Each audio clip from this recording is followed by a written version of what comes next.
بهرحال د جنتیانو ژبه عربي د قرآن کریم الله تعالی په ډېره اوچته ژبه کې نازل کړی چې عربي ده دنیا کې څه د پاسه 4000 ژبې دي په ټولو ژبو کې د ټولو نه بهتره ژبه څه ده عربي ده دا بهتره خو موږ شکر الحمدلله ټول پیژنو مسلمانان یو لکه قرآن کریم الله عربی کې نازل کړی بهتره ژبه کې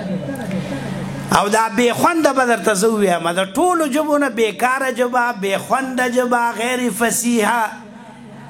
چې په هغې کې اظهار د جذبات هم صحیح نه کېږي او نه پکې تقریر صحیح کېږي او نه څه خاص د سړیتوب ژبه ده هغه انګریزي ده هسه ده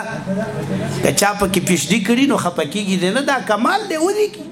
په انګریزۍ دی نه خفه کېږي د ټولو نه بېکاره ژبه او زه درته وایم که نه غله ژبه ده برادر فدر مدر دا خو برادر فدر مادر د فارسی نه اغلا کړې ده کیدای شي زه انګریزۍ باندې پوره نه پوهېږم نور به هم پکې بلا ټکي د ژبو نه اغلا کړي وي صحیح ده که نه او کومه ژبه چې سپی م ویلی شي نو هغه څه ښه ژبه وي چې سپی ویلی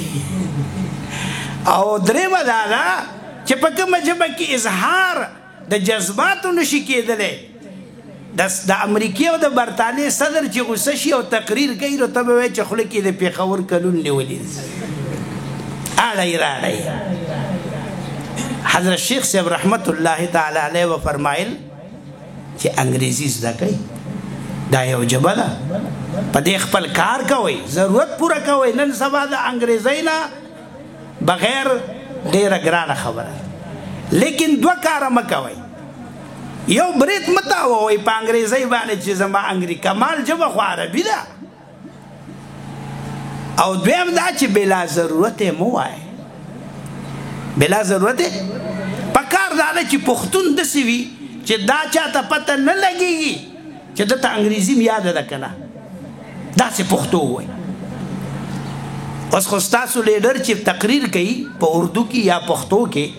رښتې ووایه دا زمیندار عوام خلک پې پوهېږي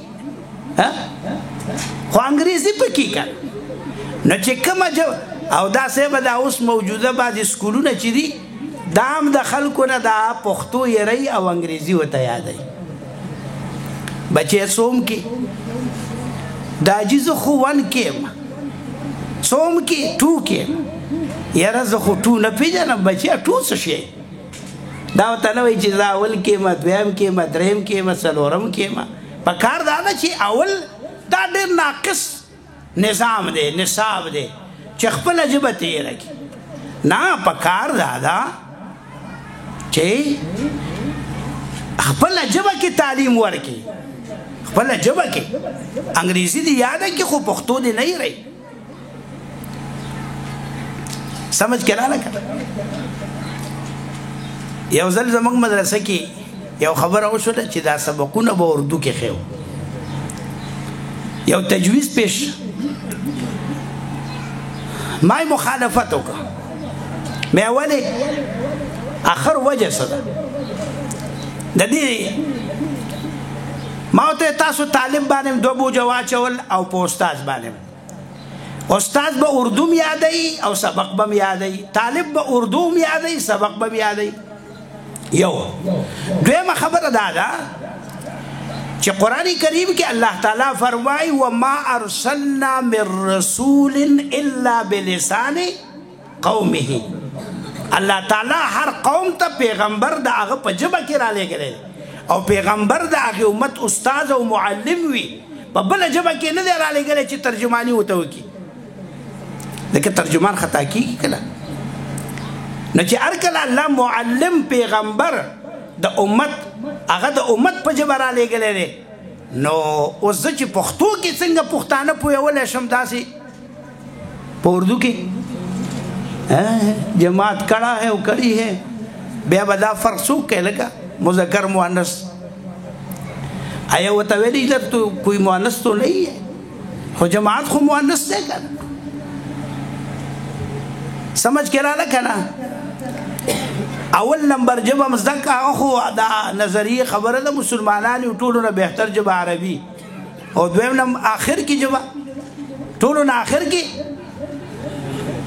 مې منئ ما سره خو لیکن زما دغه تجزیه ده که څه تاسو یې نه منئ مې منئ زه به څه یم زما به خبره سي چې تاسو یې خامخا دې ومنئ خو زما دغه تجزیه ده او دویم نمبر کې فارسي ده ځکه فارسي کې د علم لویه ذخیره ده